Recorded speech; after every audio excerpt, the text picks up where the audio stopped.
नमस्कार, आपका स्वागत है देश परदेश संवाद चैनल में।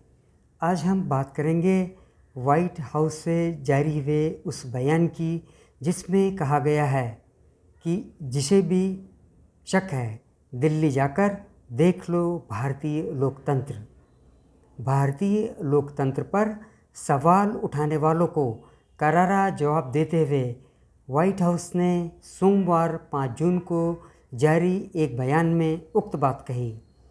इंडियन मुस्लिम लीग को अमेरिका में धर्मनिरपेक्ष होने का तमगा दे चुके राहुल गांधी अमेरिका के न्यूयॉर्क में मोदी सरकार पर भड़ास निकालने में जुटे हुए हैं। इसी दौरान राष्ट्रीय सुरक्षा परिषद में सामरिक संचार समन्वयक जॉन किर्बी ने गत सोमवार को एक संवाददाता सम्मेलन में एक सवाल के जवाब में कहा कि प्रधानमंत्री मोदी के शासनकाल में भारत एक जीवंत लोकतंत्र है।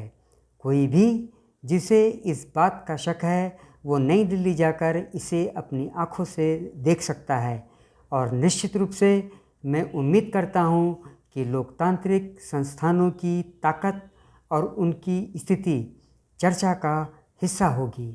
जॉन किर्बी ने एक सवाल का जवाब देते हुए कहा कि देखो, हम कभी झिझकते नहीं हैं। आप दोस्तों के साथ ऐसा कर सकते हैं। आपको दोस्तों के साथ ऐसा करना चाहिए। आप कभी भी उन चिंताओं को व्यक्त करने से नहीं कतराते हैं जो दुनिया में कहीं भी उठ रही हों।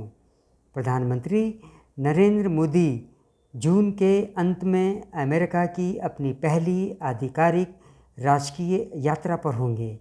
अमेरिकी राष्ट्रपति जो बाइडेन और प्रथम महिला जिल बाइडेन राजकीय यात्रा के लिए प्रधानमंत्री नरेंद्र मोदी की मेज़बानी करेंगे।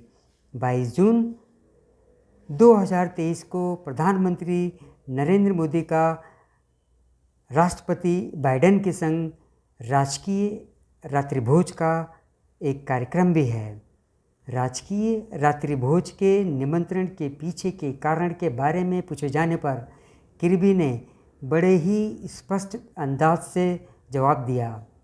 जॉन किर्बी ने कहा कि भारत कई स्तरों पर संयुक्त राज्य अमेरिका के साथ एक मजबूत भागीदार है। उन्होंने कहा कि आपने देखा कि शांग्रीला में रक्षा मंत्री लॉयड ऑस्टिन ने अब कुछ अतिरिक्त रक्षा सहयोग की घोषणा की है जिसे हम भारत के साथ आगे बढ़ाने जा रहे हैं।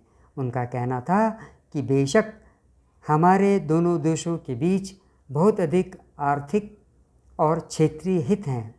भारत एक पैसिफिक क्वाड के सदस्य और इंडो पैसिफिक सुरक्षा के संबंध में एक प्रमुख मित्र और भागीदार है। बता दें कि ऑफिशियल स्टेट विजिट का निमंत्रण केवल अमेरिकी राष्ट्रपति ही दे सकते हैं और केवल गिने चुने राष्ट्राध्यक्षों और नेताओं को ही यह निमंत्रण मिलता है। इस आधिकारिक राजकीय यात्रा की महत्ता का अंदाज़ा इसी से लगाया जा सकता है कि पिछले दिनों हिरोशिमा जापान में हो रही क्वाड की बैठक में अमेरिकी राष्ट्रपति जो बाइडेन ने प्रधानमंत्री का ऑटोग्राफ मांग लिया और कहा कि वह कैसे बड़ी भीड़ को मैनेज कर लेते हैं। उन्होंने कहा कि अमेरिका में आपकी लोकप्रियता के चलते मुझे आपके कार्यक्रमों के लिए लोगों से लगातार अनुरोध आ रहे हैं। ये मेरे लिए एक चुनौती बन गई है और मेरे पास टिकट ख़त्म हो गए हैं।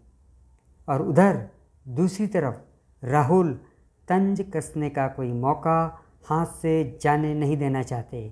उन्होंने कहा, भारत में दो विचारधाराओं के बीच लड़ाई है, एक जिसका कांग्रेस प्रतिनिधित्व करता है और दूसरा जो भाजपा आरएसएस की विचारधारा है।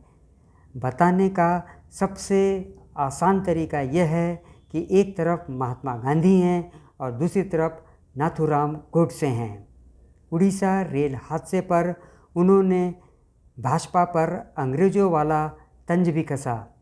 हमने रेल हादसों के लिए अंग्रेज़ों पर दोष नहीं मढ़ा, लेकिन भाजपा आरएसएस वाले कहते हैं कि 50 साल पहले कांग्रेस ने ऐसा किया था इसलिए ऐसा हुआ।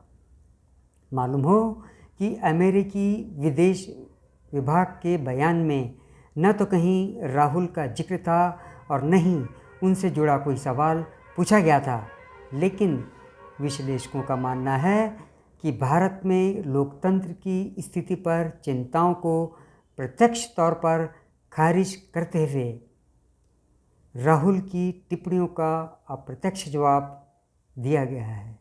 आज के इस अंक में बस इतना ही। आपसे अनुरोध है कि आप मेरे इस चैनल से जुड़े रहिए और इसे सब्सक्राइब भी कर लीजिए। जय हिंद।